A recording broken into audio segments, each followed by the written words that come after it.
Liberals are about to win another big prize. Majority control of the Commons committees. Why that matters. This is Now You Know. I'm Rob Snow. The top news stories and conversations that matter to you. This is Now You Know with Rob Snow on News Radio. It's the majority move. Now that the Carney Liberals have secured their majority government through a combination of by-election wins and floor crossers, they're making their next big move, and that is to secure a majority of the votes at the committee level. Steve McKinnon is the government House Leader. We've made it very clear we want to work collaboratively with other parties in the House.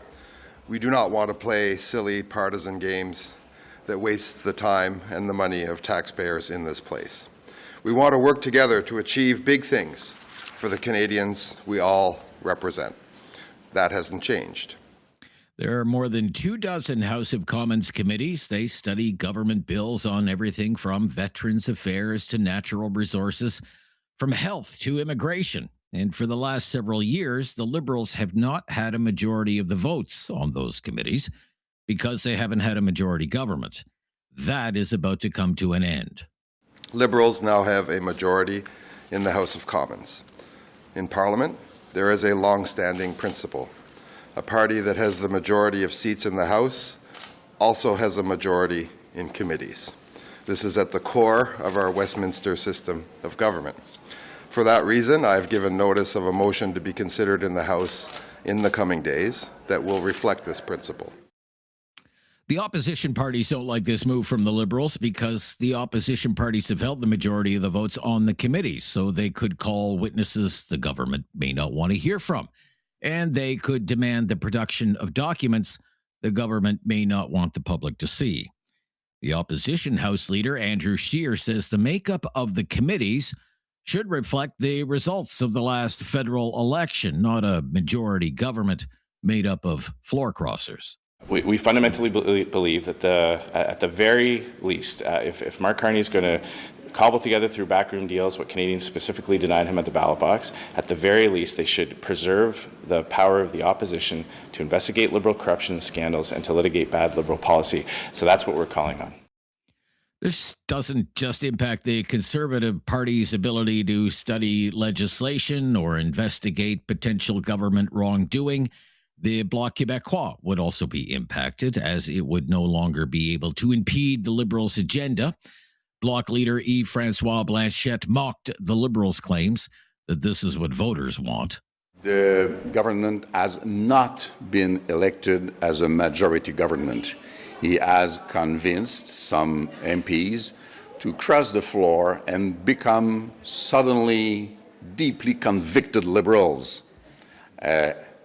So taking this new situation and transforming it into a mandate, into forcing the Parliament, beside the rules of the Parliament, to change those rules in favor of their own partisan interests is something quite revealing to do as a first thing to be done by this government the day after having gained this majority. Heavy-handed. Heavy-handed?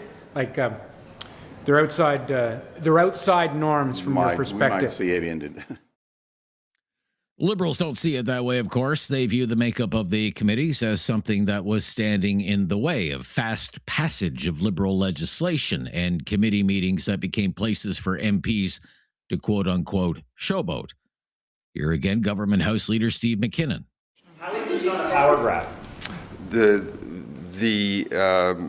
long-standing principle, our democracy is built on the pillars of the House of Commons being reflected in all of the institutions of Parliament, and notably House committees. But the whole point is to slow things down, right? So why do you need to speed things up? The whole point of what is the whole point of Parliament is to slow things down, to examine legislation, to hold the government to account, yep. And you're going to speed things through committee. You're going to push them through committee now. Well, that's that's an assumption on your part. I just finished saying that the Prime Minister expects us to work with opposition parties.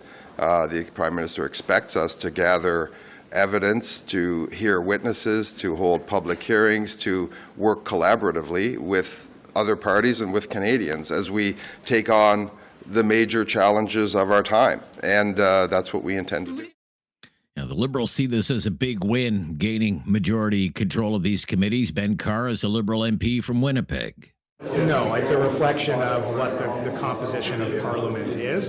That weight is simply because you're doing averages, but there should be a reflection in committee of what's reflected in Parliament. Conservatives see this as a big loss and more evidence you can't trust the Prime Minister. This is Conservative MP Adam Chambers from Simcoe North. That's the Orillia area. But I also heard, is it true that Mark Carney's trying to Prime Minister Carney's taking majority back on committees? I thought he just said 2 weeks ago to all of you that he wouldn't do that. Is that true? I believe he said 2 weeks ago that he would do that. That he would? Oh, no, I believe he said he wouldn't do that. That's what I thought. But the House Leader has put out a tweet with a proposed motion that he's going to put forward. So what do you think about these committee changes? Well, look, I mean, I guess the Prime Minister is proving that you need to parse every bit of his language. The NDP doesn't have official party status, so it doesn't sit on any of these committees. As for a sampling of today's committee meetings, the Finance Committee is looking into the household debt of Canadians. The Environment Committee is studying the industrial carbon tax. And the Heritage Committee will hear from the head of the CBC and the head of the Toronto Star on the state of the news media in Canada. I'm Rob Snow. This is Now You Know. This is News Radio. Now You Know with Rob Snow continues on News Radio. He's my friend on the right side of things. Michael Taube is a columnist for the National Post, Loonie Politics and Troy Media, and he was the speechwriter for former Prime Minister Stephen Harper. Welcome back. Hey, Rob. How are you doing today? Very good. I want to talk about the gravy plane. The gravy plane. Right. So Premier Doug Ford of Ontario defended the purchase of a private jet, and then he backtracked because of backlash, and now the plane has been sold back to Bombardier for the same price the government paid for it. Correct. Premier Ford spoke about that this week. Let's listen to a little bit of Premier Ford together. We can announce we sold the plane for the same price right back to Bombardier and said, okay, you take it back. But here nor there, it's unprecedented. Be very frank with you.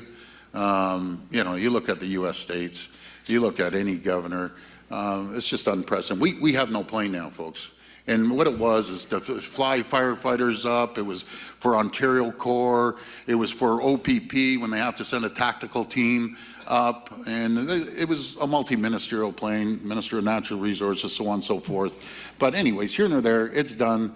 I'm flying, commercial, or we'll fly on the little puddle jumper that the OPP has. So there you go. That's Premier Ford. It sounds to me, even though he's canceled it, he still thinks it was a good idea to buy it in the first place. But what do you think about how all of this played out, Michael? No, I wrote about it. It was a communications nightmare. You don't do things like that. When families and individuals are in the midst of an affordability crisis where people are struggling to make ends meet, where they're trying to figure out, what their next weekly paycheck can actually pay for, with the price of food, gas, electricity, rent, or just housing in general just skyrocketing, it's just an unnecessary expense. $28.9 million, I know some people defended said it's a drop in the bucket compared to other government spending. But the issue is, we're not nickel and diming. We're looking at it case by case and whether things actually make sense or not. And buying a Bombardier jet, even if it was a used one, and even if he was able to, as he said, get it, dollar for dollar back, and in the end it's just a wash, he never should have done this in the first place. It was a terrible strategic decision. It was handled extremely poorly. Anyone who had some experience would have known that the comms behind this would have just been a disaster from the start, and unsurprisingly it was. It was just a bad call. Plus, as well, it should be noted, for all of Doug Ford's comments about, well, I'll be flying commercial, doing this and that. He doesn't even like flying. That's been reported for many years, that he actually is sort of a white knuckler when it comes to flying. And yeah, I know, sure, you can make the argument, well, the jet would be more comfortable than going on a commercial airline. That's true, but he would still hate it anyways. And it's not like he was going to overcome this fear by having his own jet, which was not the case. And even though the government suggests it would be used for other things, and that might have been true, the fact was that the premier would have been the primary user of this jet. It was just a bad move from start to finish. What did you think of the whoever came up with it in the opposition, just that term gravy plane, and how damaging that would have been to the whole Ford brand, to the Ford Nation brand, Michael? As far as I know, it's NDP leader Merritt Stiles who came up with it. That was the first place I saw it. I have looked around. I didn't find anyone else who did it. Now, it might have been someone in her office who came up with it rather than Ms. Stiles, but it doesn't matter. It was a clever juxtaposition of the old term gravy train, which people may remember mostly from the late Toronto mayor, Rob Ford, who was Doug Ford's younger brother. And Doug Ford himself used it too. The gravy train obviously was used as a term that things, costs were overrun. We need more fiscal prudence, more transparency. We need to lower costs, etc. A gravy plane was the exact opposite. So even if you didn't necessarily like the juxtaposition, it was damn clever. All right. Some people have suggested this is a sign of the beginning of the end of Doug Ford. He's had a great run, won 3 elections, very successful politician, but this shows he may be losing his touch, maybe even a bit out of touch. What do you think? No, that's nonsense. This will not bring him down. This will not end his political career. Whatever he chooses to do, whether he runs for a 4th term as premier, which, by the way, is not till 2029. So, folks, we've got 3 years. This is a long time to go. And people's memories wear thin pretty fast, Unfortunately, we're not like elephants in that regard, as the old, mythology or term says. People will forget about it over time. But at the same time, this is something that will carry on with him. And opposition parties, if he runs in the next provincial election, will certainly use it against him because it's easy. Doesn't mean it's going to get a lot of votes. Doesn't mean it's going to get a lot of support. Doesn't mean people are going to suddenly decide, oh, well, because of what happened 3 years ago, I'm not going to vote for Doug Ford today. It doesn't hurt his career at all, and polls are not showing it either. But it was certainly an example where, his charm, the Teflon nature of the Ford family really wore thin on this one, and he certainly cannot replicate this time and time again. Okay. Michael Taube is with us. He's with us every Thursday here on Now You Know. We'll be right back. Talk about a couple of stories out of the city of Toronto. Michael's like my unofficial Toronto correspondent. Some interesting stuff happening there. This is News Radio. Now You Know with Rob Snow continues on News Radio. Michael Taube is with us, columnist, National Post, Loonie, Politics, Troy Media, speechwriter for former Prime Minister Stephen Harper, unofficial Rob Snow Toronto correspondent. I'm adding that to your title. Why do I have to be that? It's fun, Mike. It's fun. In like the frames, I can do this too, Rob.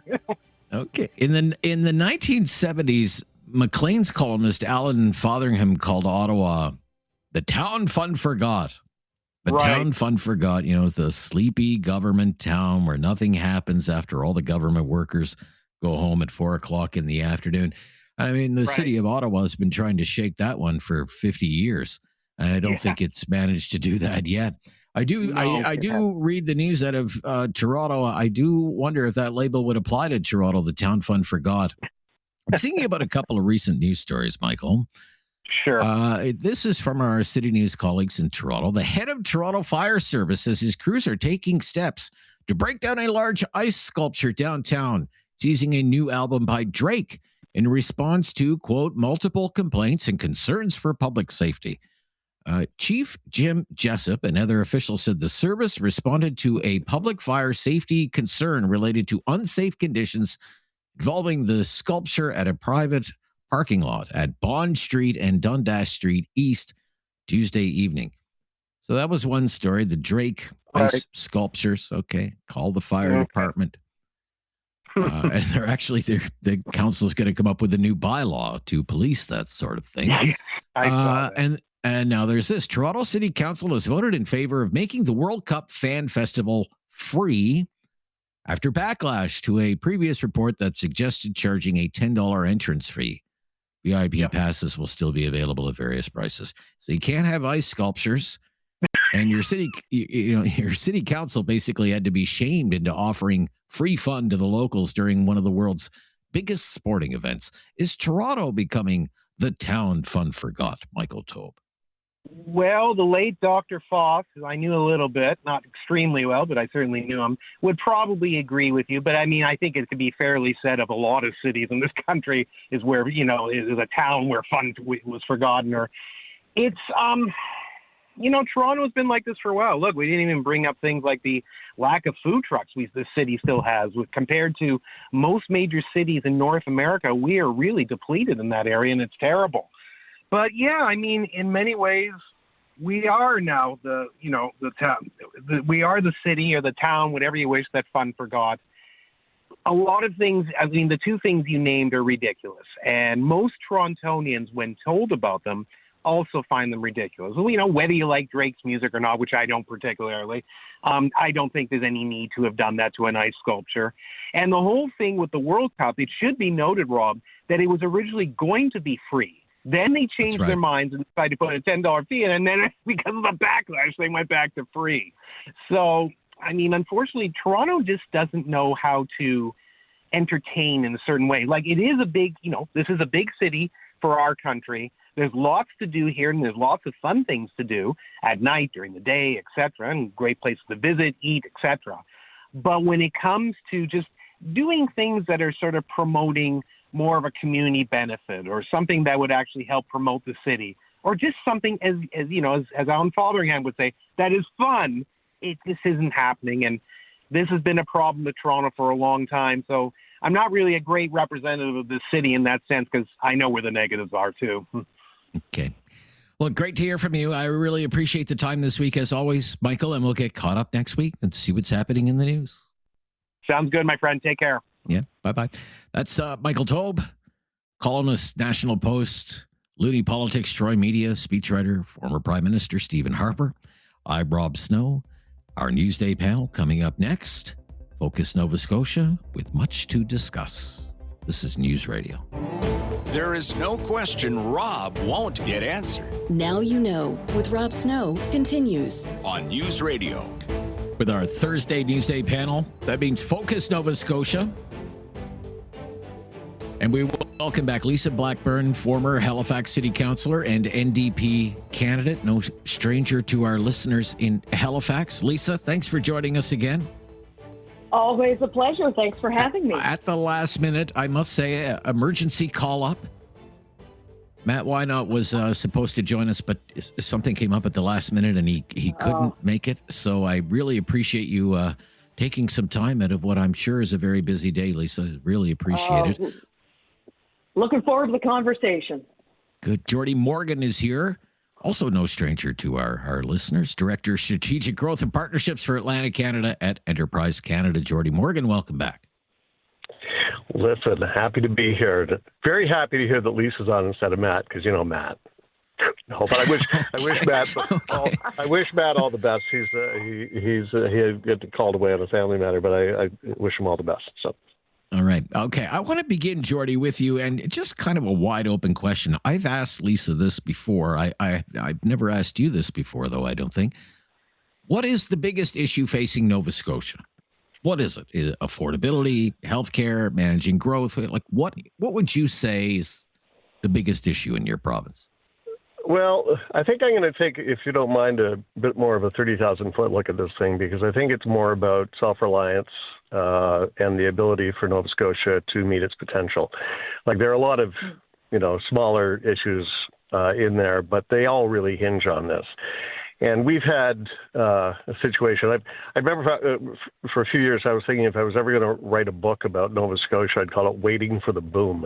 We're always kind of sitting here waiting for something to happen, and in many cases, we are thwarted by a population that has a tendency to say no to things and not allow us to explore our full potential. And I think, I know we're going to get into this in a minute or so, but resource development is an enormously important piece of that. Now, whether you're talking about wind resources, whether you're talking about hydrocarbons, whether you're talking about critical minerals, if you can't fish it or farm it or pull it out of the ground, then we're going to find ourselves in a position where we're going to have to rely on other people for our economic growth. And that is where I think we have to make some very deliberate changes about the way that we manage our economy, especially in light of what we're seeing south of the 49th parallel and what it has brought to our attention around how we can actually grab our own bootstraps and pull them up and begin to really meet our potential economically. Okay. Self-reliance. Self-reliance is the biggest issue. Okay, what would you say, Lisa? Well, I guess if I had to pick one, I would say affordability, but I don't really think it's one central issue. I think it's a collision of three in particular: affordability, healthcare, and growth. And they feed off of one another. And you really can't solve one without solving the other issues. I mean, Nova Scotia used to be a low-cost, lower-wage province, but now it's becoming a high-cost, still lower-wage province, and I think that's really where we're seeing the pressure point. I think if we don't solve this affordability problem, we have to recognize this isn't just economics we're dealing with here. This is also a retention issue, because as long as affordability is a major concern, we're going to be finding that we're bleeding out young people, families, healthcare workers who are, leaving or just not coming at a time when we should be some of the most attractive options in all of North America. When I was, I was coming up with this list. What is it? Is it affordability? Is it healthcare? Is it managing the explosive growth, particularly in the Halifax regional municipality and a little bit beyond into the outskirts? But I was thinking, and I'll run this by both of you, fiscal sustainability.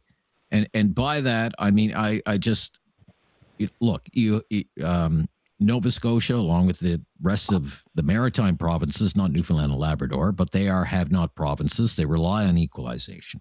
You're running huge budget deficits. The premier has just been through a bruising budget session where he laid bare the fiscal realities of the province. We talked for weeks on end about the fiscal situation in the big city and the huge property tax increase there that was almost 10%. Fiscal sustainability, you have an aging population. 1 out of every 3 tax dollars is going to healthcare. I mean, it kind of ties into your theme, I think, Jordi, of self-reliance. The trend, the trend is not your friend. No, you've hit the nail on the head here, because fiscal sustainability depends on us making some hard decisions about what we're going to do to create economic growth in this region writ large.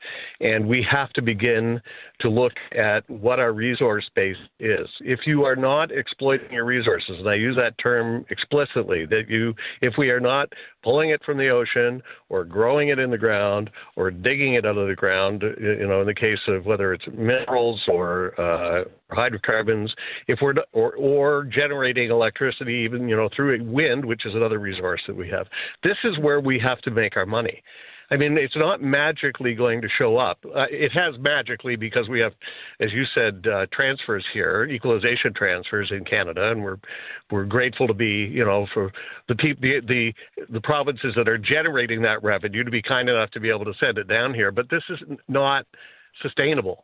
And I think that what the Premier is frustrated about right now is that we have opportunities around natural gas that are unprecedented that we let go back in the 90s and with oil as well, that was thwarted by the last Liberal government in Ottawa for the last 10 or 15 years.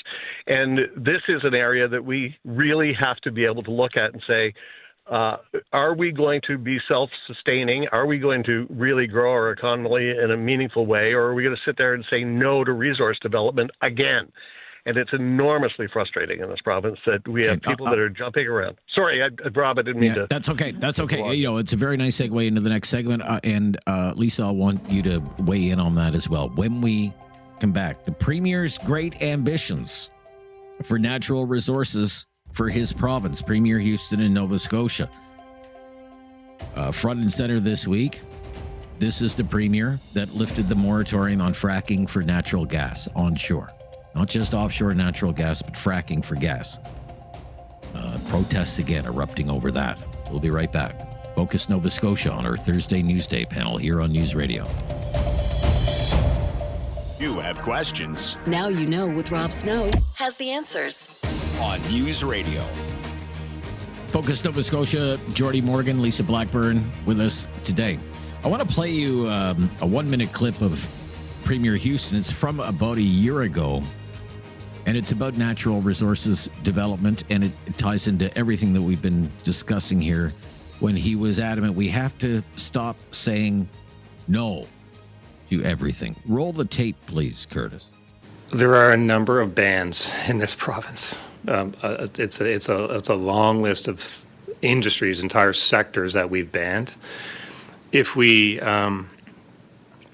want to grow our economy and provide the social and fulfill our social responsibility to Nova Scotians, then we need to grow our economy and grow our industries. And we can't expect Nova Scotia to prosper when we ban industry after industry after industry. So we need to have proper discussions about how these things can be done safely. But the reality is I hear from families every single day who are having trouble paying their bills. I hear from families every single day that are just struggling with housing, with paying for their power, making decisions about what to buy instead of groceries. Like, I hear from those families every single day. And we have the potential to grow our economy and start to address those, and we can't look away from them. Okay, so we talked about this a little bit last week, Lisa Blackburn, whether it was fracking for gas, offshore natural gas, uranium. That was the Premier a year ago. I'm convinced he would say the same thing today, but is he on the right track? What do you think? Well, and certainly also from a year ago, I think it was Abacus Data that had a survey that showed 35% of Nova Scotians agreed with the Premier. They want Nova Scotia to become an energy and resource superpower. I think in general, Nova Scotians like the idea of developing our resources, but they are much more cautious once you cart out the F word, fracking. And it's still described as controversial. You got to remember the original moratorium existed because of public concern about environmental and health risks. That hasn't changed. Those concerns are still there. So, I think the real split, you've got people who are completely in the economic opportunity camp that, yes, jobs, royalties, less reliance on imports, it's all good. But then you've got the environmental and the folks are just not ready to trust. They've got concerns about water, long-term impact, government oversight. And then I think that third group is where you find the quiet majority, the folks that are open to it, but they definitely want strong regulation, a clear economic benefit pathway, and the safeguards, the environmental safeguards put in place as well. Okay. Where do you think most Nova Scotians are on developing this resource, even if it involves fracking, Jordi? Most, I would say that most should take a look around the rest of the country, the rest of the continent for that matter. Forget about the movie Gasland. Remember it won an Oscar, not a Pulitzer. That fracking technology has developed, and it's everybody looks at this as, oh my God, we're fracking, immediately our groundwater is going to be destroyed.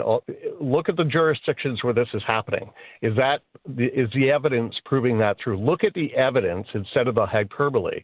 There are lots of people that raise lots of money by saying, let's ban fracking, but we've got, if self-righteousness on this issue was exportable, we'd be the richest province in the world. We really need to sit and look at the evidence and have normal discussions, not the kind of nonsense that we saw in Windsor when they had a session and people were simply shouting down the idea, putting their fingers in their ears and saying, nah, nah, nah, nah, and they just didn't want to listen to anything. And that is not how to have appropriate public discourse.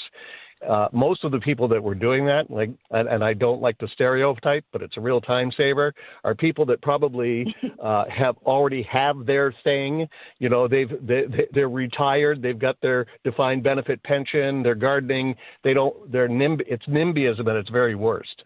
And we really do have to have a good, solid, thorough discussion about this and base it on evidence so that we can move forward economically. Okay. Look, when we come back, because there seems to be an alliance that is forming here. I mentioned this. We've talked about this for a couple of weeks now. Premier Houston went to Alberta, and the Alberta Premier Danielle Smith has a glowing endorsement of Premier Houston's vision in the National Post. We're here to help. We know how to do the natural gas thing in Alberta, and we will help Nova Scotia as well. But does that help or hurt Premier Houston? Danielle Smith is Canada's most conservative premier. How does that fly in Nova Scotia? When we come back, this is News Radio. No question goes unasked or unanswered. Now You Know with Rob Snow returns on News Radio. Yeah, Thursdays it's Focus Nova Scotia with Jordi Morgan and Lisa Blackburn. This writing in the Danielle Smith, quote, Alberta is ready and willing to share its expertise in natural gas drilling to help Nova Scotia develop its onshore reserves, helping create wealth and new opportunities for Nova Scotians and Canadians alike. Our energy industry is mature with over a century of experience in natural gas exploration alone. We are here to help. But does that help or hurt Premier Houston's cause to have the support of someone like Danielle Smith, Canada's most, and this is my opinion, most conservative premier? A very different brand of conservatism than, say, Premier Houston's conservatism, I would put it to you. What do you think, Lisa Blackburn? Danielle Smith, yeah, I mean, absolutely right. If you're looking for the expertise, the experience, the proven industry experience, then absolutely, Alberta, Danielle Smith, they're the go-to. If you want to build a gas industry, Alberta is definitely the obvious partner. And short-term, I think, this alliance could help with credibility on the industry, but politically, I think it is quite risky for Tim Houston to align with Danielle Smith. I mean, it's not that she's the most conservative. She's just the most polarizing, I would say, in Canada. And that poses the risk that, the optics, it makes it look like Alberta-style agenda is being imported to Nova Scotia. And it certainly, it alienates the moderate voters that Houston needs to keep on point. So it's, the support definitely validates the economics, but I think it politicizes the issue, unfortunately. What do you think, Jordi? I think that we need more ex-radio hosts running the world, don't you? I mean,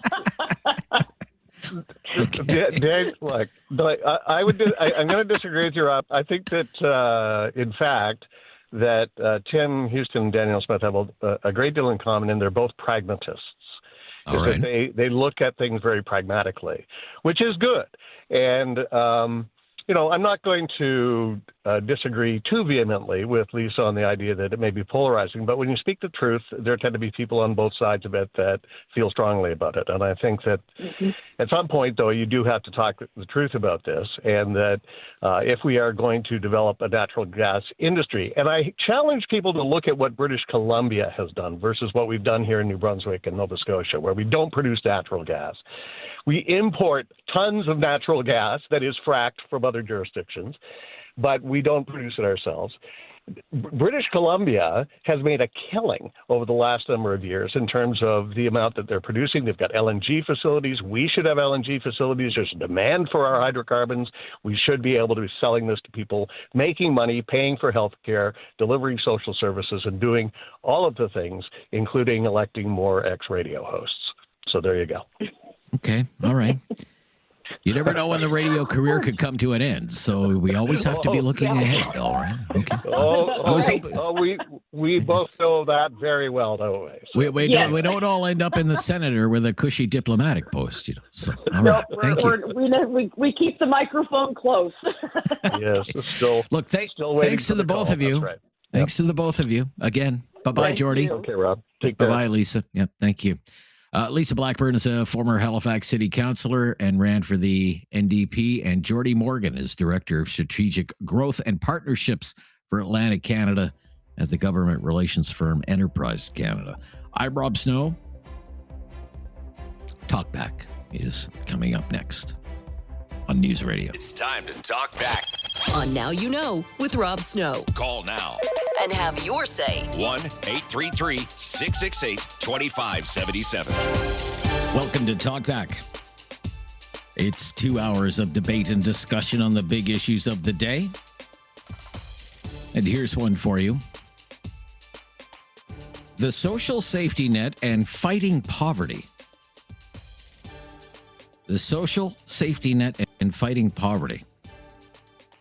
According to recent reports, poverty rates in Canada are on the rise. Poverty is on the rise in Canada. The ranks of the poor are growing. According to the most recent annual report from the National Advisory Council on Poverty, poverty has grown in Canada for the last 3 years in a row. More than 10% of Canadians live in poverty. That's more than 4 million people. 4 million of our fellow Canadians living in poverty. Many of the measures for poverty are trending in the wrong direction. According to Statistics Canada, deep income poverty, that's people who have to get by on an annual income that is 75% below the poverty line. That's on the rise. It's up almost 8%. Chronic homelessness is up close to 10%. Food insecurity is up 13%. When you break it down by province, in Nova Scotia, 13% of Nova Scotia's population is now living in poverty. In Alberta, a little bit better, but it's still about 9%. In Ontario, it's even above the national average at 11%. The National Advisory Council on Poverty says the social safety net in this country was simply not designed to handle all the current challenges that millions of Canadians are facing every day. It says the existing supports and benefit programs that are in place from all levels of government aren't keeping pace with the increasing need that is out there. From everything from the impact of high inflation, the housing crisis, the opioid crisis, the shortcomings of the mental health care system. Its report highlights a fragmented maze of programs that now make up the social safety net, programs that are spread across 3 levels of government, each level of government with its vast own bureaucracy and dozens, if not hundreds, of different government programs. And yet those in need speak of a system where programs are hard to access, where the supports are inadequate, and they describe a process that is, quite frankly, dehumanizing. It also outlines what we expect the poorest of the poor to live on these days. For example, a single able-bodied person in Nova Scotia collecting social assistance is expected to get by on $9,200 a year. A year. $9,200 a year. $766 a month.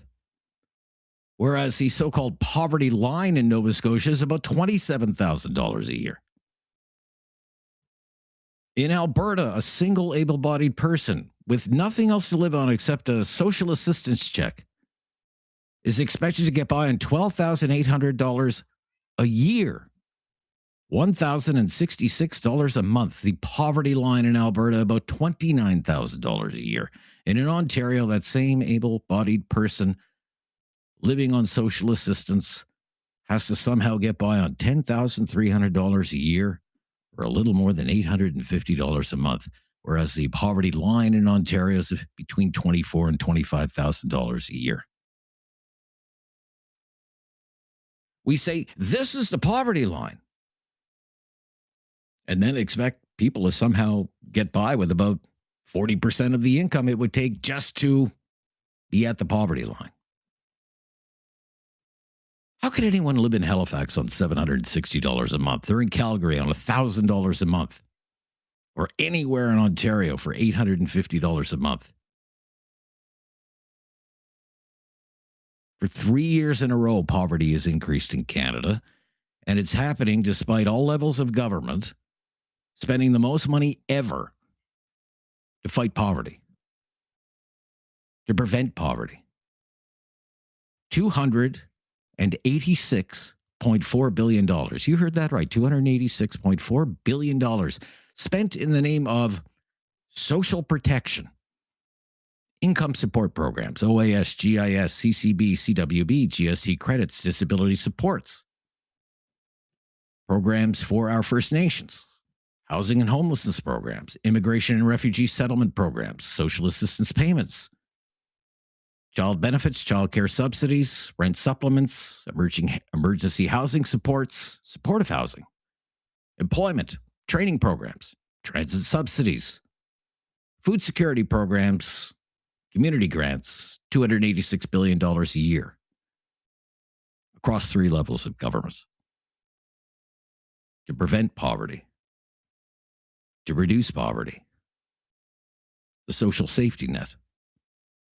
And the number of Canadians living in poverty is up 3 straight years. And it's a system that expects the poorest of the poor to live on an income that is 40% of what it would take just to make it to the official poverty line. So here's what I want to know today. I really have 2 questions for you today for Talkback at 1-833-668-2577. Would you support a substantial increase in social assistance payments, welfare? Would you support a substantial increase of these payments I ran down for you? $766 a month, $850 a month, $1,000 a month. Should those payments go way up? And here's another big question. We've debated this before. I'd love to debate it again. This most recent report from the Council on Poverty calls for an income floor, a level of income that would ensure every single Canadian lives at least at the poverty line. You can call it a basic income. The council calls it an income floor. Would you support something like that? If you do, tell me why. If you don't, tell me why not. 1-833-668-2577 is our call-in line. If you've never called before, just mention that and we'll make your call a priority. Let's talk about this, please. Our governments are spending more money than ever before to prevent poverty and reduce poverty, but the number of Canadians living in poverty is up 3 straight years. I'm Rob Snow. This is Talkback on News Radio. Have something on your mind you want everyone to know? Call now. Hello. 1-833-668-2577. It's Talkback on Now You Know with Rob Snow. Poverty and the social safety net. With your help, let's discuss this today at that phone number, 1-833-668-2577. Yes or no, brief explanation. Outlining your position. Would you support a substantial increase in social welfare payments? Yes or no? Why not? Just have your say. Should there be, the report I was reading over the last couple of days describes it as an income floor. An income floor. It's been debated in the past. I'm hoping to debate it again. Some people call it a basic income, but should everyone be guaranteed an income that it is at least at the poverty line? Because for the poorest of the poor, we're far from there right now. 1-833-668-2577, an income floor, an income floor. What do you think of that idea? Have your say on Talkback. There are many lines available, and I'd love to know your opinion today. You're on News Radio. Let's start in Cole Harbour. Eric is there. Hello, Eric. Hi, Rob. How you doing? Yeah, good. Thank you. What do you think? Well, okay. Here's what I support. I basically support getting people trained so they can take part in the workplace. As you know, and I'm not going to talk about it today, I'm not for universal basic income at all. I'm for the money being spent in trades and in trades training so people can look after themselves. And there are some people because of disabilities and all that kind of stuff that can't look after themselves. So we got to prioritize that. And we're only going to solve our problems. And I said this to you many times. Like, I'll give you one brief example. In Halifax, they're going to spend between 80 million and 100 million on bike lanes. And they got 2,000 people on the street.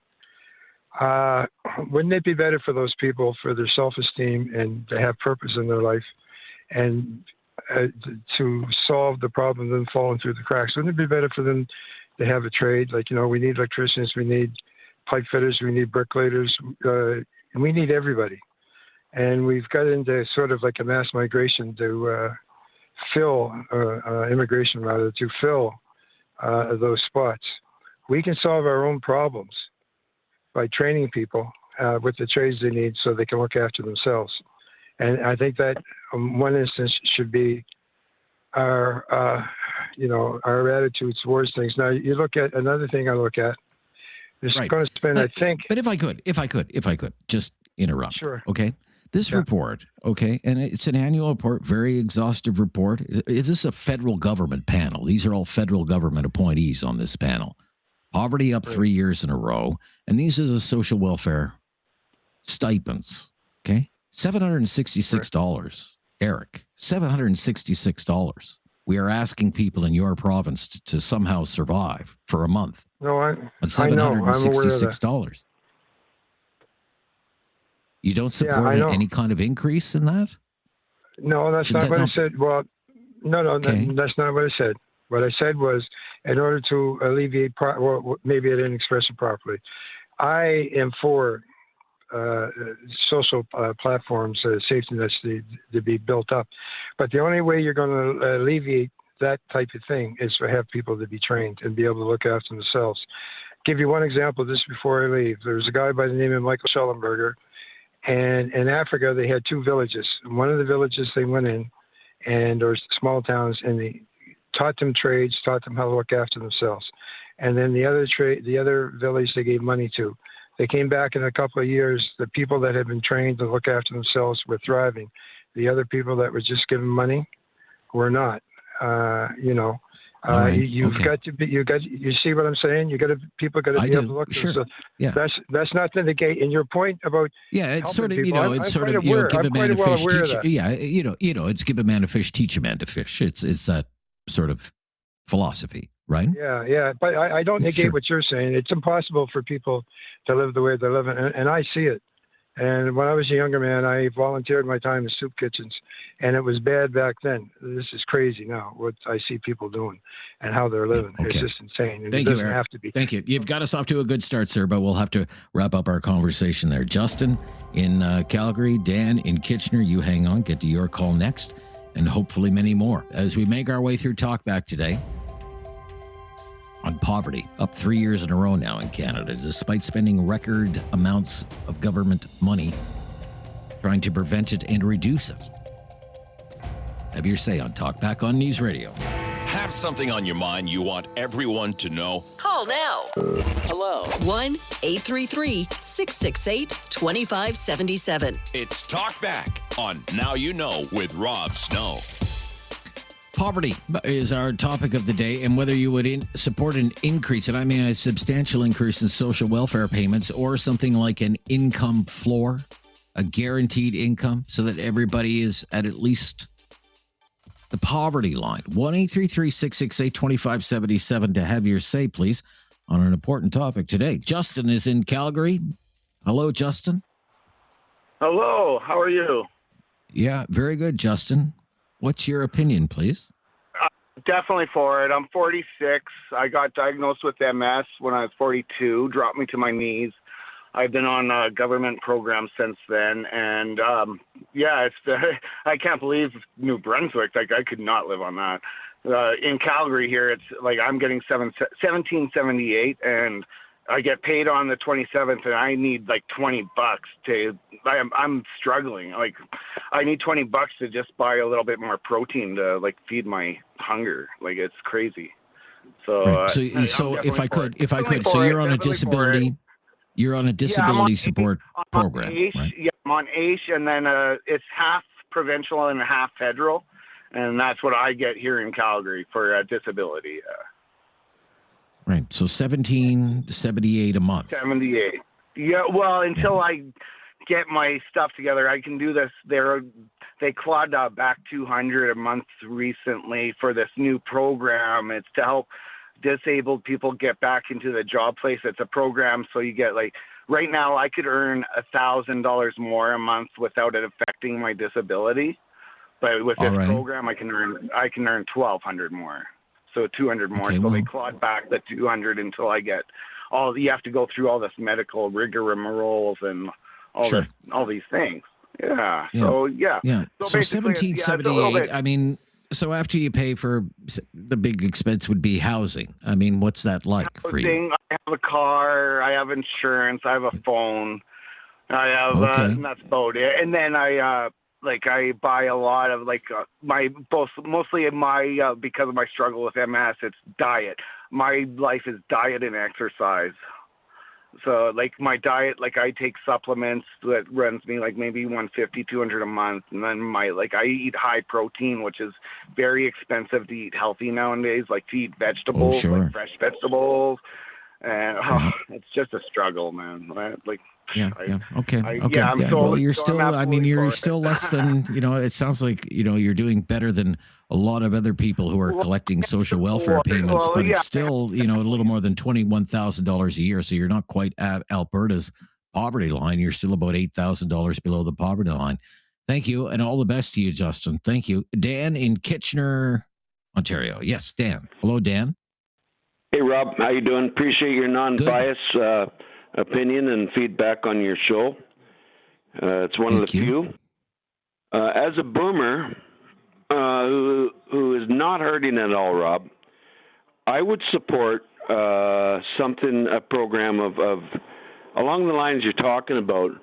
If we could get rid of the wasteful spending in Canada. Example, we spend $200 million on a launch pad in Nova Scotia over the next 10 years. That's a concrete pad no bigger than a good-sized shed with 2 sea cans on it. Yeah. I don't want to go wandering off in all directions because we could say, well, look at the money we spend on that program and look at the money we spend on this program. I mean, let's look at the money that we are spending a lot of money in the name of fighting poverty. Why don't we just focus on that? You think about this. You have one federal government, you have 10 provincial governments, and you have between 3,000 and 4,000 municipalities. they're all running various programs in the name of preventing and reducing poverty. Do you think that we could find some efficiencies there, some streamlining there? Well, how much of no matter what government, municipal or federal, is wasteful spending? I'm sure we could come up with the money. Well, surely to goodness, if you have all of these levels of governments spread across the country, and the total estimate is close to $300 billion, there must be some duplication, some overlap. And how much of this is improving the situation? Because poverty is up 3 years in a row. Have something on your mind you want everyone to know? Call now. Hello. 1-833-668-2577. It's Talkback on Now You Know with Rob Snow. I really went down a rabbit hole with this when I started sinking my teeth into this report from the National Advisory Council on Poverty, government appointees coming up with this report, annual report. I know very few have read it. I did, because I do that sort of thing. And as I read this report, I kept thinking to myself, but by the grace of God, I just kept thinking, this could be me, this could be you, this could be any one of us. We're not special.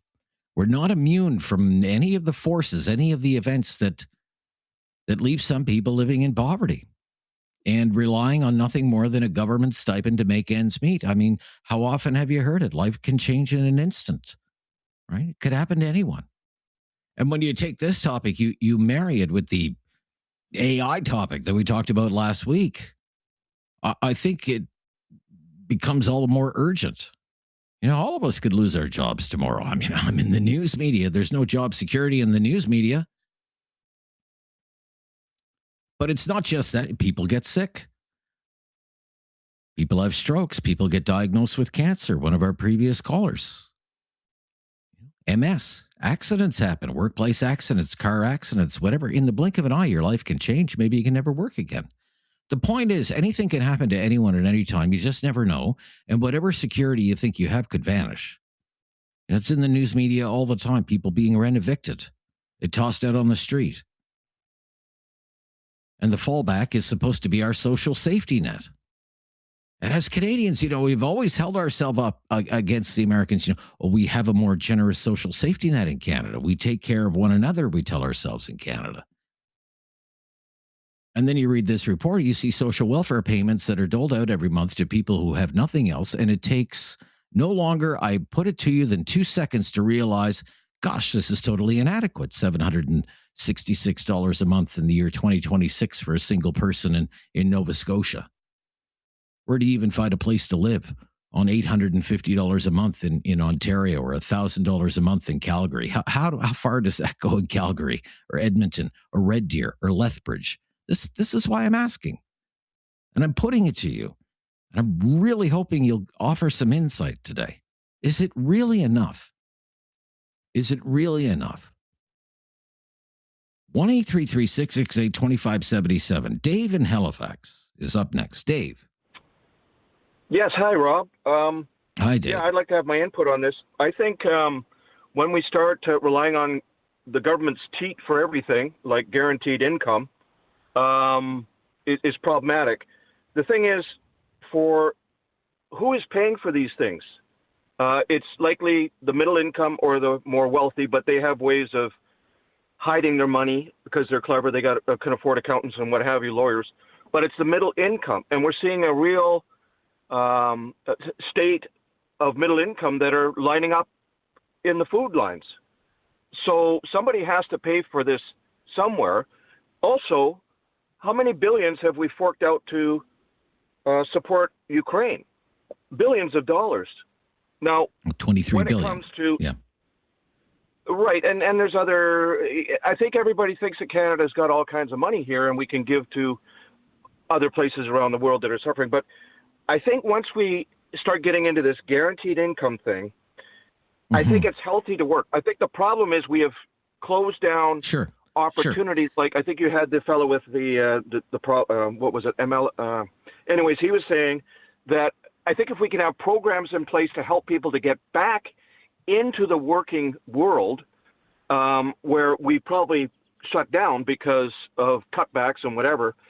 We used to have lower housing areas, but we don't have that anymore because we shut down housing and what have you. So I think we've also made a mistake openly. The government has openly admitted we've made a mistake on immigration. That's a fact. And I'm not blaming immigrants whatsoever. So I think if we rely on, middle income people look at your property taxes here in Nova Scotia going up immensely. Sure. But I would put it to you, Dave, just as a counterpoint, sir. We're paying already. We're paying more than we've ever paid before. As I read this report, I'm putting it to you, $286 billion, sir. And yet poverty has gone up 3 years in a row in this country. And perhaps we're maybe it's being put into the wrong areas. Like I said, there should be some support programs for people that have disabilities and what have you. And yes, there are some people that have some bad luck in life, no doubt about it, right? Maybe you have a separation or a divorce. That can cost you dearly, trust me. And I haven't gone through that, but I know people that have. There are things that, and I also think, Rob, perhaps because we may need some assistance through government and finding other jobs, is AI technology is going to replace a lot of work. So we have to stay ahead of the curve. And I think as people, folks, try not to rely on the government for everything, right? Sadly, we sort of want to shoulder on the government because we are a socialist system here. And quite frankly, our deficit, Rob, I don't know if you know that as well, but it is humongous. We need good jobs like in Alberta. Right, we need to get people working, get these pipelines going, refineries, whatever, and maybe find people but do you think when there's more poverty, that there are more costs associated with having more poverty? The more poverty there is, the more burden there would be, for example, on the healthcare system. Poor people are more likely to get sick. Everyone knows this. This isn't any great mystery. The more poverty there is, the more crime there is. Yeah. I wish I had the answer for that, but we've got to try to eliminate. We have to get people back to work and find jobs for them and have programs where we can reintegrate these folks that. How many people are out there, Rob, suffering from mental health? It seems like every second person out there I'm suffering from, there's something wrong in our system. And I'm not, it's not that I'm not seeing things your way. I'm just hearing this and I'm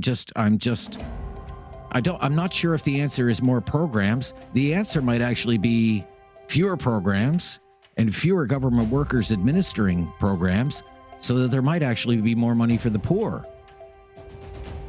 When you read about these social welfare rates, you just shake your head. $760 a month where you are, $1,000 a month for our listeners in Calgary. And no wonder we have people living in tents. No wonder the homeless shelters are filled to the rafters every night. Or food bank usage is at a record high. What would we expect? When we expect people on the very lowest of the income scale to live at 40% of the poverty line. But gosh, it's hard to get some takers today. 1-833-668-2577. An income floor. It's kind of a new one on me. I've heard of basic income, guaranteed income. Now, income floor. This is the poverty line. We are a wealthy country. Nobody's going to fall below that. Any takers? 1-833-668-2577. It's an idea with some conservative chops, actually. This is News Radio.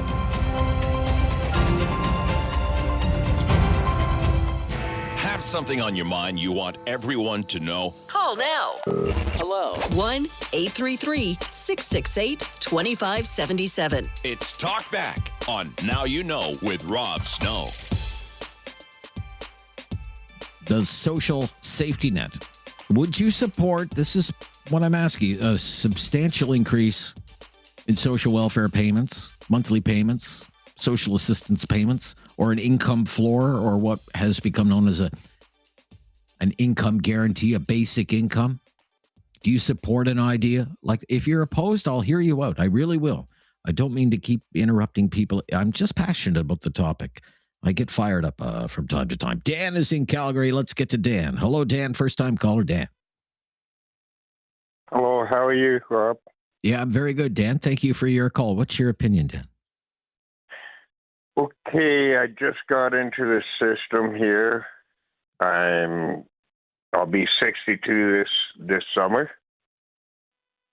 Could you hear me? Okay.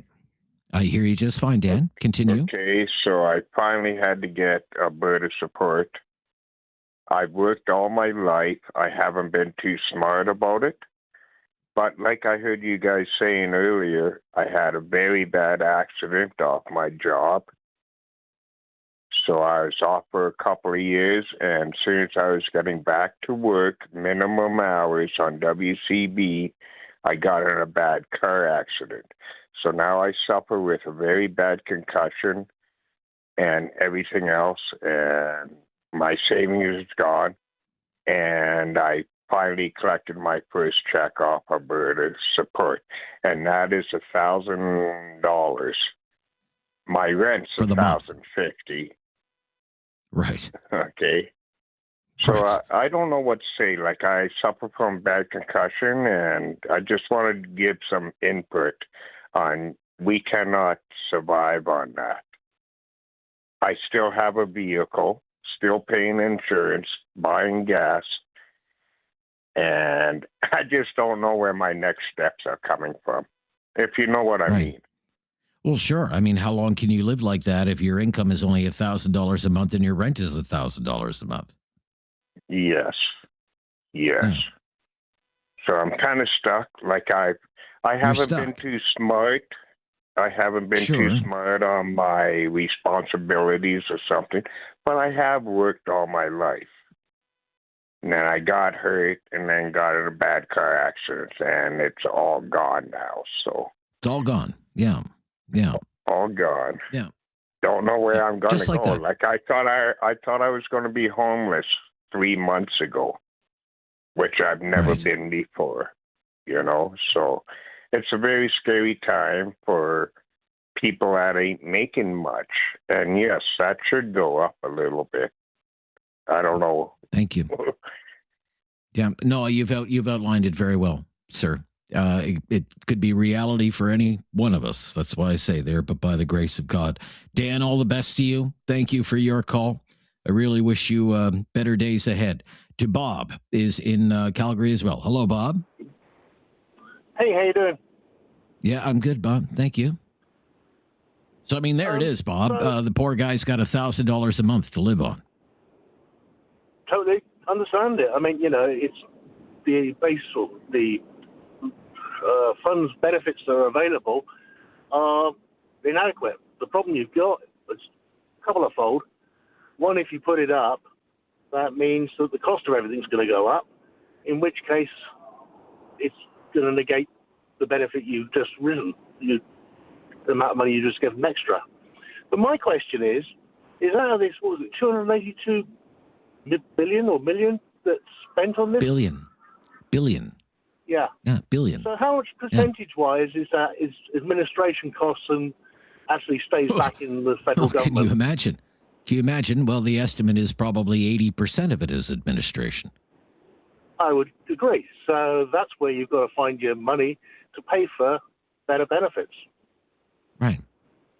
I mean, you have the federal government that has, huge responsibilities when it comes to social welfare, things like old age security, guaranteed income supplements, support for veterans, support for First Nations, support for child care payments, training program, all sorts of programs. Then you have 10 provinces all running their own social assistance programs and disability programs. Then you have municipalities. There are 3,500 municipalities, and they're doing their own thing. Some of the programs they have to administer on behalf of the provincial governments. $280 billion worth. And poverty is going up. This is why I'm saying, and this poor guy's got $1,000 a month to live on. Can we not do better than this? But if the governments, all of them, just throw more money at it, it's not going to make any difference. You do is cut the stuff and make it more streamlined. Yeah, right. There's too many government employees these days. We're very government heavy. Okay. So let's say you could streamline it somehow. and start to dismantle what I would call some of the empire building that's happened over the decades in the social welfare state in Canada. Would you then support higher rates for people like the previous caller? Higher rates, yes, but I wouldn't go as far as the supposed basic income. You wouldn't support something like that? Yeah. No. I mean, the problem is you've got to give people incentive to get a job. Well, sure, but I mean, it's not like you've won the lottery if you're bringing in 24 grand a year, sir. I agree entirely, but maybe that's encouraging them to go and look for a job. Fair enough. Thank you. Be right back with more of your calls at 1-833-668-2577 on News Radio. Have something on your mind you want everyone to know? Call now. Hello. 1-833-668-2577. It's Talkback on Now You Know with Rob Snow. Poverty and the social safety net in this country. Would you support a substantial increase in social welfare payments? It's pretty much been a no on that so far during Talkback. But I'm also asking, what do you think of this idea, income floor, an income floor, or a guaranteed income, or a basic income? That is at least at the poverty line. Where are you on that? 1-833-668-2577.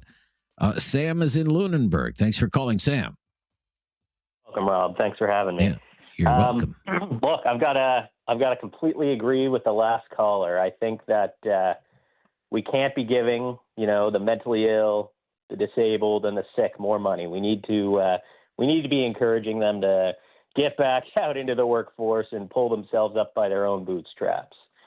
Of course, I'm being sarcastic. I think I'm definitely in favor of assisting these people that I mentioned, the sick, the disabled, mental illness. And as you've said many times, every single one of us, with exception of, I don't know how many billionaires there are in Canada, not many, but pretty much every single one of us is a few bad days away from living in poverty, below the poverty line, or, even becoming homeless, like you said. And so, but did I hear you correctly? We spend $282 billion on mitigating poverty. Now, is that yearly? Yearly. Yeah, yearly. Okay. So I did a little quick calculation, $282 billion yearly. I checked how many people are living on disability in Canada, and AI told me that in 2022 it was 8 million, so I went with that number. Divide that $282 billion by that 8 million, you get $35,000 a year for every single one of these individuals, which is, around $3,000 a month, which is pretty good. Yeah. So what that tells me is, I will agree with the previous caller on, absolutely, you're going to have a small administrative fee with anything, but it's absolutely ballooned out of control, as you can tell by the pretty rudimentary calculation I just did, which is nuts. We need to do something. I'm absolutely for the official term is social protection, which includes most of the programs that we would understand to be part of the social safety net. The official figure, $286.4 billion. $286.4 billion. 286.4 in a year. In a year. So that's everything from the federal programs to the provincial programs to the the municipal programs, supportive housing programs, that's giving low-income people a break on their bus pass, food hampers, community grants for community outreach programs. All of that is part of our social safety net, and it's $286 billion. And Sam, I thank you for your call. It's record spending. It's never been that high, and yet for 3 years in a row, poverty hasn't gone down, it's gone up in this country. You think there might be a better way? It's time to talk back On Now You Know with Rob Snow. Call now And have your say. 1-833-668-2577. Welcome to hour number 2 of Talkback. It'd be great to hear from you today as we talk about poverty, Canada's social safety net. Inadequate, according to a major report. I'm asking, would you support any kind of substantial increase in social assistance payments? Or what about something like an income floor or a guaranteed income in Canada that gets people to at least the poverty line? And we're not talking about people driving Ferraris, but to the poverty line. 1-833-668-2577. Maybe we can dig a little deeper into that angle of this in this hour of the program with your help. This idea of an income floor. What do you think of that? What these people are calling an income floor. What does that look like? Well, in Nova Scotia, it would mean something like no one ever falls below $27,000 a year. $27,000 a year would be the income floor. Or in Ontario, something around $25,000 a year. Or in Alberta, about $29,000 a year. An income floor, nobody falls below that. I mean, what do you think of that idea? Whenever I've raised that as a topic of conversation, what I get back from a lot of people is, well, Rob, you're crazy. Think of how expensive that would be. And you're right. They're right. It would be expensive. It would be expensive. The last time the parliamentary budget officer ran the numbers on what something like that would cost, the number was $107 billion a year. It's a lot of money. It's expensive, but I put it to you, we're already spending a lot of money, a lot more money than that, all across government, across all three levels of government, trying to prevent poverty from happening in the first place and trying to reduce the rates of poverty that already exist. As I mentioned in the first hour of the program, it's approaching $300 billion.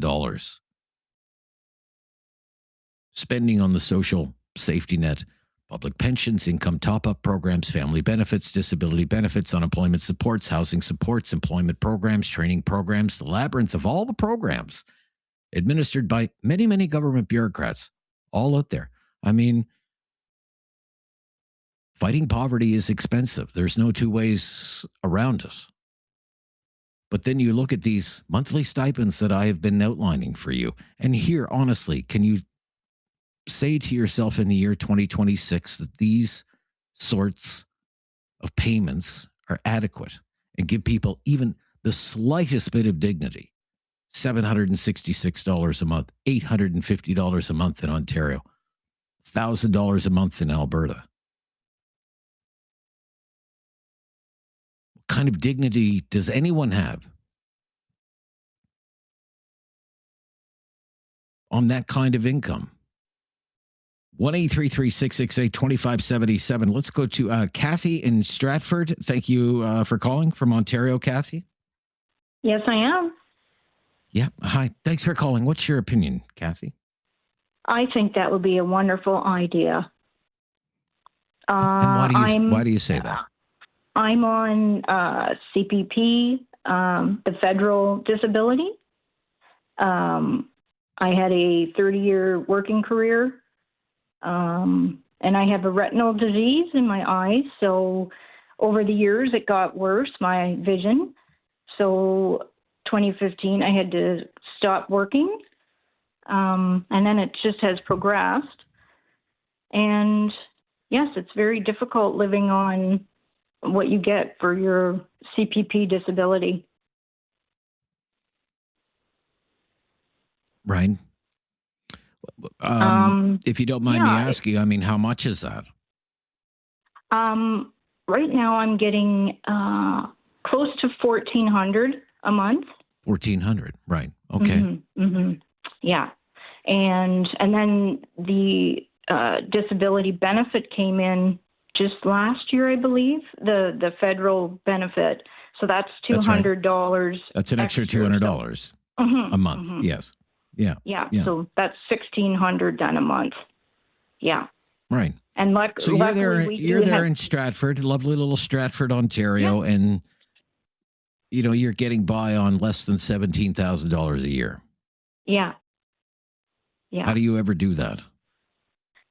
Well, luckily I have my son living with me, so he helps out with things, groceries and lots of stuff.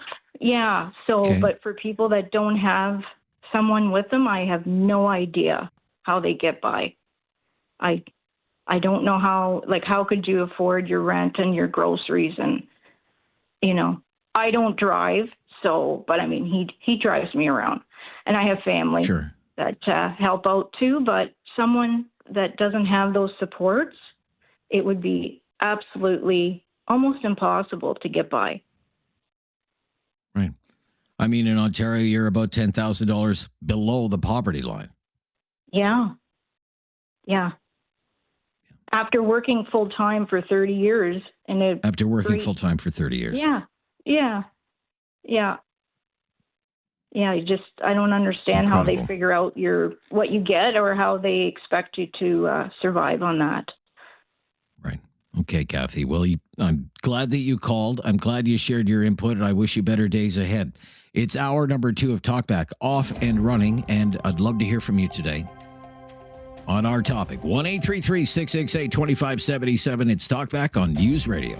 Have something on your mind you want everyone to know? Call now. Hello. 1-833-668-2577. It's Talkback on Now You Know with Rob Snow.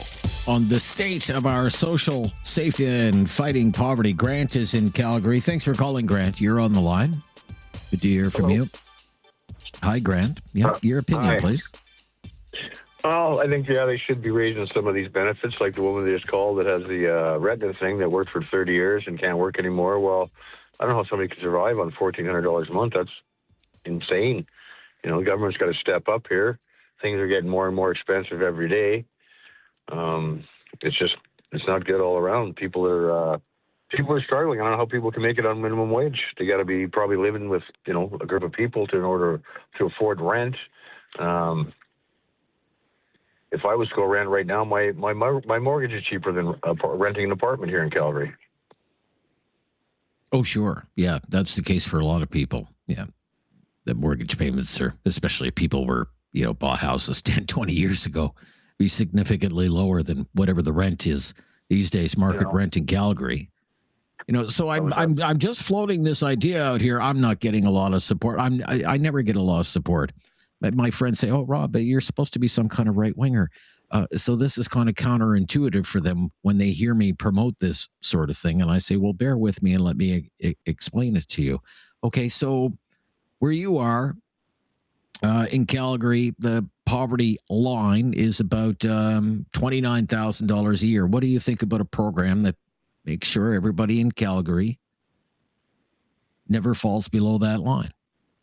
And you administer it, not through 100 different programs, but rather through one. You use the tax system to do it. Yeah, I think that's a good idea. If they're working and they're making less than the line there, supplement their income so they have a little easier. I'm for that. But as long as they're working, the people that aren't working, a lot of these people that aren't working, these homeless people they've chosen that. I mean, not all of them, of course, but a lot of them have chosen that by choice.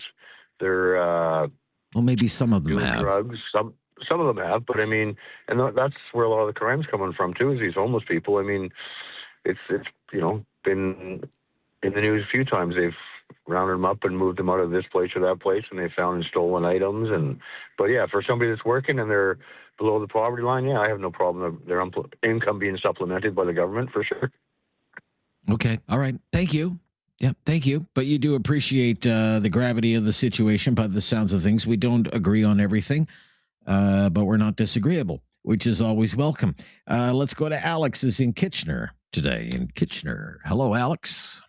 Yeah, on paper, what you're saying, it makes so much sense on paper. But on paper, in reality, it won't work anything like that. Like, for example, I remember in Ontario where they amalgamated the cities. And it was, we're going to save so much money, duplication will be gone. None of that happened. It ended up costing even more. And in this situation, there's so many bureaucracies involved where that's how they make a living is by handing these funds out. Well, they're not going to go away. And so you'll end up, in my opinion, what you'll end up doing is adding another layer of bureaucracy, and whatever number you quoted they're spending now, it will go up. It won't. Bureaucracies don't shrink, and I don't think there's the will in this country to force them to. And so, like, for example, What about immigrants to the country? What about them? What about refugees to the country? What about them? There's a plethora of people that will be in line for that. And like your last caller said, there are people that live on the streets by choice. Years ago, I knew a guy. He camped by the river, and he did it by choice. That's the lifestyle he wanted. Now, there's going to be those people, and I guarantee you, wherever they are in that city, the do-gooders, for lack of a better term, they'll go, oh, we need to feed them, and so that agency will start up again. On paper, what you're saying is wonderful, but we don't live in that world. Unfortunately, we just don't. And you think it's just a dreamland? It's a dreamland. It'll never work. Yes, I'll give you a good example. Now, this is in New York City, and it was like 100 agencies to go through to open up a restaurant. It was crazy. It took years. And so the government's solution was they came up with another agency to help you get through the other agencies.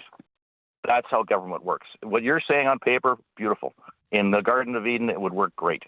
Unfortunately, you know government. You know how they operate. I know, but I hate to think I have my head that far up in the clouds, and I think about where you are, very affluent part of the country. How is somebody in Kitchener getting by on $850 a month? Well, they're not, but now, mind you, I never had my own independent apartment until I was late 20s. I always had roommates, always. Number one, even if I could have afforded one, right, I was trying to save money. So I always had like 2 or 3 roommates, always. Never gave it a thought. Sure. And that allowed me to save money, which allowed me to get ahead, which allowed me to invest a little bit, which allowed me to finally, get my first house and so on and so forth. But minimum wage is not supposed to be you're there forever. Well, we're not talking about minimum wages. We're talking about people who are very much on the income fringe here. We're talking about the poorest of the poor here. Yeah, right? And you do understand that a lot of people will take that income. This will happen. They'll take the income and then they'll work on the side for cash. They'll do all kinds of things with that basic hand up, and it'll get abused, and the bureaucracy will grow. And unfortunately, I'm not saying you're living in a dreamland, but I think you're having a good dream. Okay, all right. Thank you for your honest assessment. I appreciate it. 1-833. I'm a dreamer. I'm a dreamer that there might be a better way. What about you? $300 billion we're spending already, and poverty is going up. Went up last year. Went up the year before. Went up the year before that, too. So did the amount of money that we're spending to try and prevent it and reduce rates of poverty in this country. So I'm not going to stop dreaming that there might be a better way. What about you? 1-833-668-2577. Have your say on Talkback on News Radio. Have something on your mind you want everyone to know? Call now. Hello. 1-833-668-2577. It's Talkback on Now You Know with Rob Snow. Fighting poverty. We're talking about fighting poverty today with Rav in Calgary. Hello, Rav. Hey there, Rob. How are you? I'm good, Rav. Yeah. What's your opinion, please, sir? I'm a first-generation immigrant, and I personally want to tell you guys that if the government handouts are given out to everybody, it takes away the urge to go to work, get up and get out of the house and go to work. So with these handouts, no matter how much and how good they are and how much is handed out with goodwill from the average taxpayer, it takes away from the people who are being helped. It's taken away from those tax dollars being put to good work.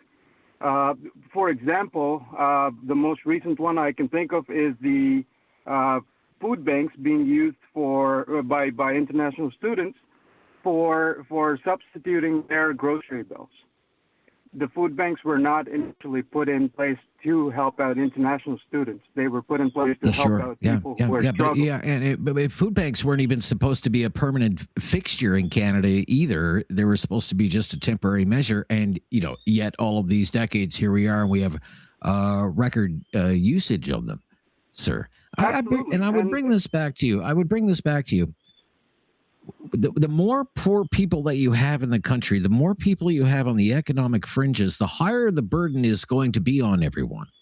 Okay, it's going to mean higher healthcare costs for everyone. I bring this back to you. The more poverty there is, your crime rate is going to go up. I've told people in the past, from time to time, Rav, in my local news reporter days, I used to go to the local courthouse and cover crime. And I tell people, you don't see rich people at the courthouse. Okay, you see lots of poor people, though.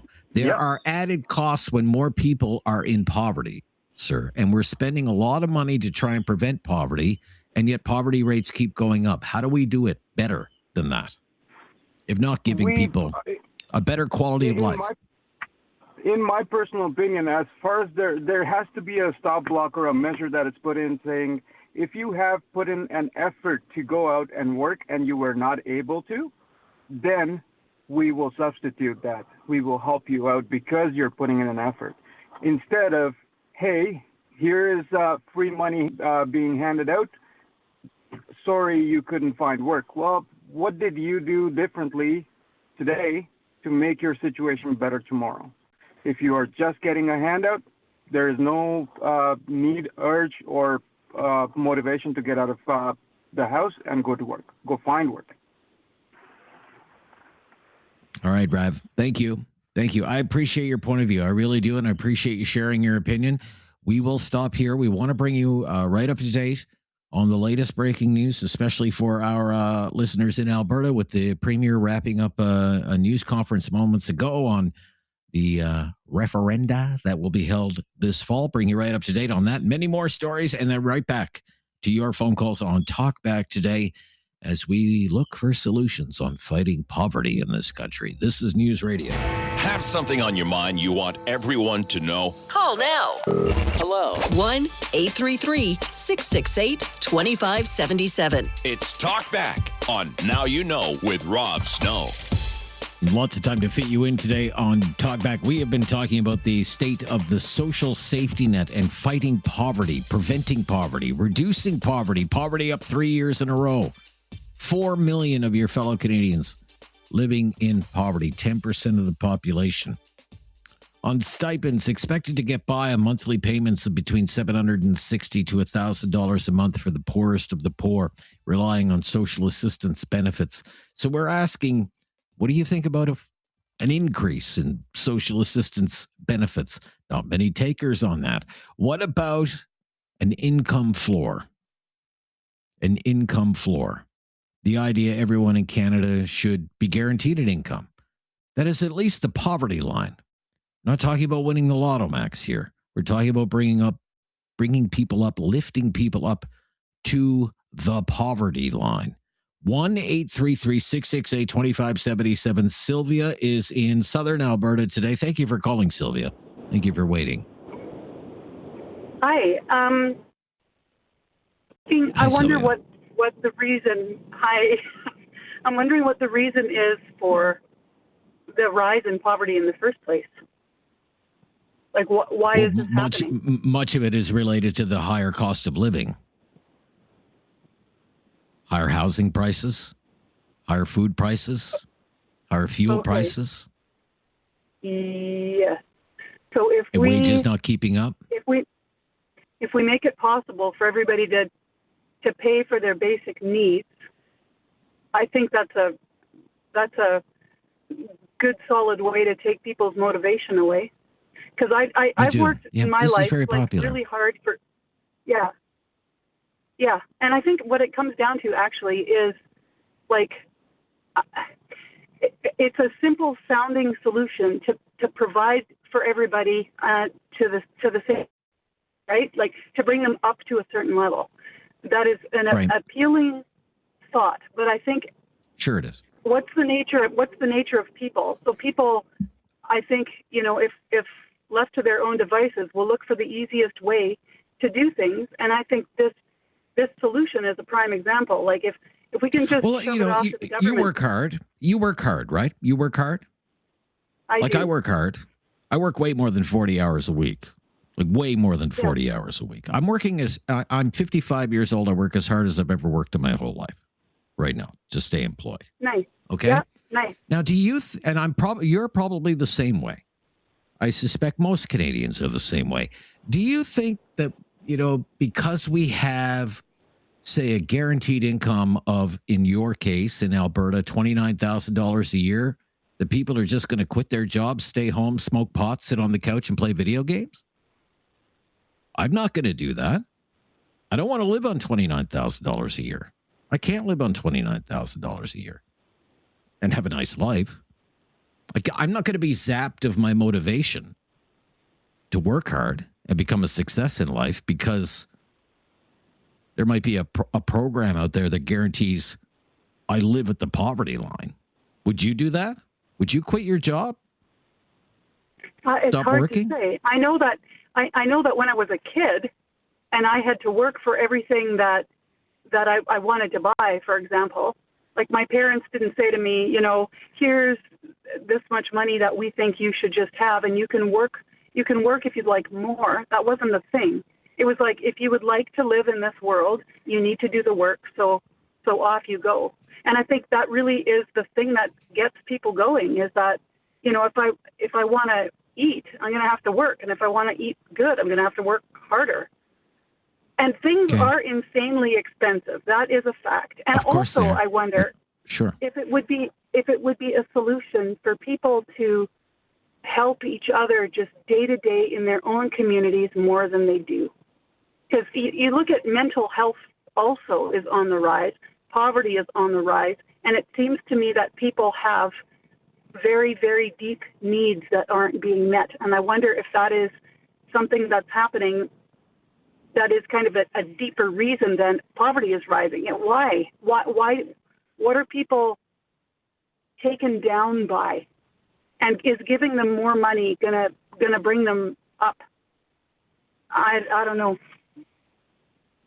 I would think if somebody is like, right now, again, in the case of Alberta, if somebody is having to get by, scrape by, eke out a life on $12,000 a year, which is what the basic welfare payment would be for a single individual in Alberta.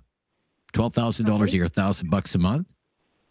Yep. If they were brought up to $29,000 a year, I think that person would have a better life, more dignity, probably be healthier, probably be able to eat better, less likely to be involved in the criminal justice system. You think so? I think so. Absolutely. I think they would have less dignity, because if there's anything that is worth a lot, it's like personal responsibility. If you can have, pride in what you've done and a community right beside you and alongside you that supports you, I think that's where we lack, and I think that would solve a ton of problems. I'm just going to run one more thing by you, and I really like the back and forth with you. Okay, right now, and I've mentioned this before, total spending on the social safety net all across the country at all levels of government, and this is a government figure, is $286 billion for 1 year. The parliamentary budget officer does it's a huge sum of money, right? A huge sum of money. Yep. $286 billion a year. The parliamentary budget officer did a study for the federal government. What would it cost to give everybody a basic income? You know what the figure was? Almost a third of that, $107 billion a year. How does that, where's all the money going? Don't you think that's worth exploring? Oh, it's it's less spending, which means less taxes, which is always good. Yeah. How does that make sense? There are ideas out there. Well, because you would, and this is where the previous caller says, Rob, you're living in dreamland. Why do we need, for example, in Ontario, where I lived for 30 years, why do we need a welfare program and a disability support program with two separate bureaucracies? It's the same thing in your province as well. You have the social assistance program, right? And then you have a disability support program. And then you have the federal government running old age security, guaranteed income supplement, veterans programs, programs for First Nations, all of these different programs. Then you have in your city, in Calgary, the municipal government is probably running various social welfare programs as well, right? Yeah. Programs cost money. Thank you. Love the conversation. I think we've really flushed it out there, Sylvia. Thank you. Be right back on Talkback on News Radio. Have something on your mind you want everyone to know? Call now. Hello. 1-833-668-2577. It's Talkback on Now You Know with Rob Snow. Okay, let's get to Chris's call. Chris is on the line from Calgary as well on the social safety net. Hello, Chris. Hey, Rob. How you doing? Yeah, I'm good, Chris. Thank you. Long-time listener, first-time caller. Appreciate that. Your opinion, please. You know, I'm 51 years old. I work 2 jobs, one full-time, one almost full-time. I get a half a day off a week, basically. You know, I think that they should have some type of program in place for people that want to be on welfare that go out and they work for the public. Whereas if you know you want to collect a welfare check every month, you have to show up. Yeah, so it's called many workfare. hours a You week. support workfare. 100%, and maybe that's what people need to have some incentive to get back into the workforce. If I'm going to work, I'm not going to work for $1,000 a month, right? You know, go out and get a job. And I'm not saying everybody that's in the system, you know, is able to do that. But and again, as I did with the previous caller, I would flip that around. I mean, you're a hardworking guy. You're working 2 jobs. You're hardly taking a day off. I appreciate that. Okay, I really do. Godspeed to you. It's just. I mean, if we had income, basic income, income floor, whatever you want to call it, and in Alberta it's $29,000 a year, are you going to stop working 2 jobs? You're going to stop working hard so you can sit home and make $29,000 a year and do nothing? No. It's gonna. No. You see what I'm saying? I do, but for me, it comes down to my self-worth. You know what I mean? It's more or less. I couldn't sit at home and do nothing. You know. Right, but what kind of self-worth do you think somebody who has nothing? We don't know their background. We whatever the case might be, how they ended up in that circumstance. That could happen to any 100%. one of us at any time. You could get into a car accident today, sir, never be able to work again. And this could be your life circumstance. Okay? Right. And you're asked to live on $1,000 a month. Do you think that's I fair? wouldn't be able to do it, Rob. You wouldn't be able to do it, right? No, sir. I mean, my rent's double that. You know?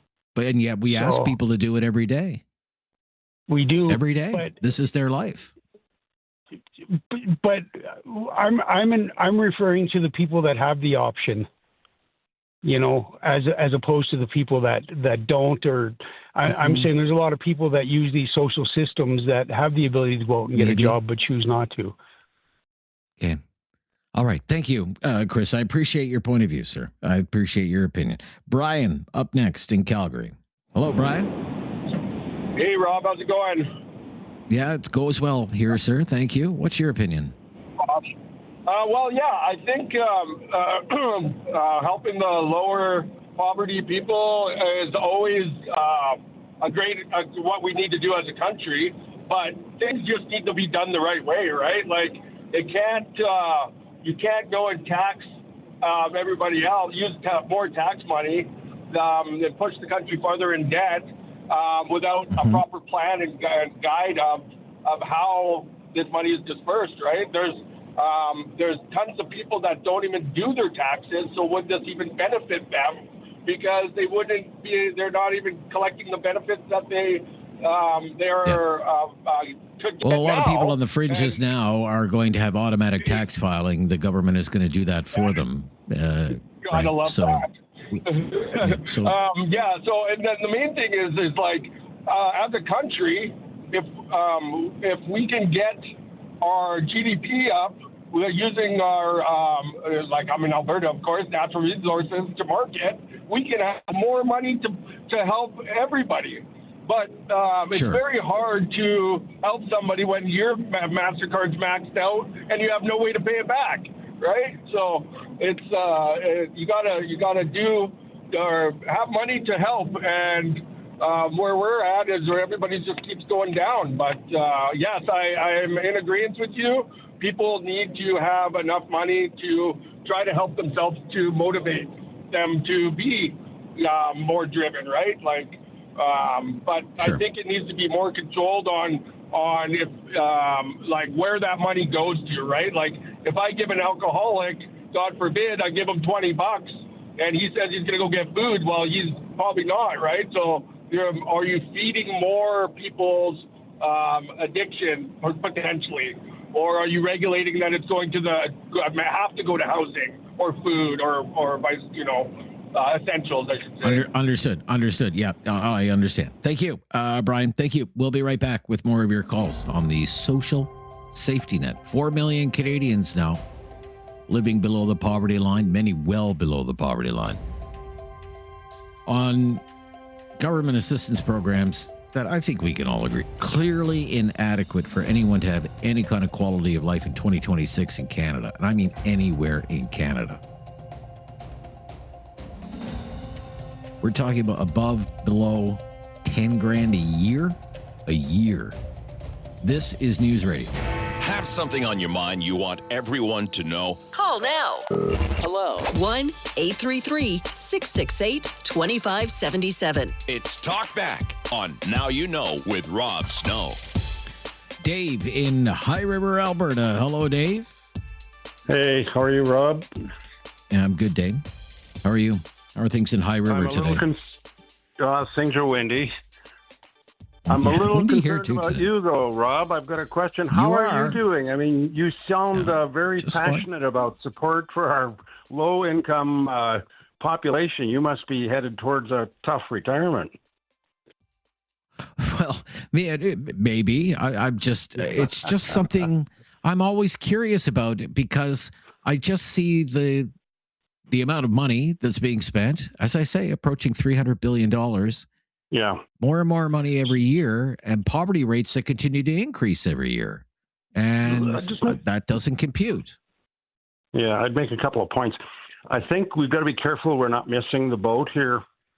The current issue that we're facing, the billions you speak of, very real, very current, very it. The reason I say this is I'm 70 years old. I moved to Alberta 1978. Started at a low-end $9,000 a year job and worked myself up to leading a company with 150 employees. And I saw it all. I saw the hardworking young people. I saw those that lived for the day. And I'm concerned that we're missing the boat a bit, the way this topic's being addressed. We think we've got a problem today if we don't teach the next generation about financial planning and management. The problem we have today is going to explode. The concept of having a guaranteed income immediately speaks to determining what's a guaranteed lifestyle.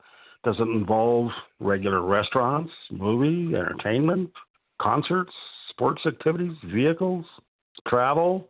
I mean, it can go on and on as to what's a minimum requirement. In the meantime, well, I think it's a pretty reasonable figure. If I could, I think it's a pretty reasonable figure that they're coming between $24,000 to $29,000 a year today. You know, you're not going out to the steakhouse on Friday. The steakhouse on Friday night, $29,000 a year. So you might be surprised. What we're not doing is we're not coaching these people to say things like $300 a month over 30 years ends up being $100,000 worth of deposit, which is double that if you include even just a modest rate of return on investment, so that you've got something to back yourself with as you go into these potential support programs, what have you. We're in a bit of a hamster wheel situation that if the current generation gets to live this enhanced lifestyle, I'll say slightly enhanced, we're in a position where we're coaching the next generation that, hey, life is good. You know, what do they say? Lakuma Matata? But again, what?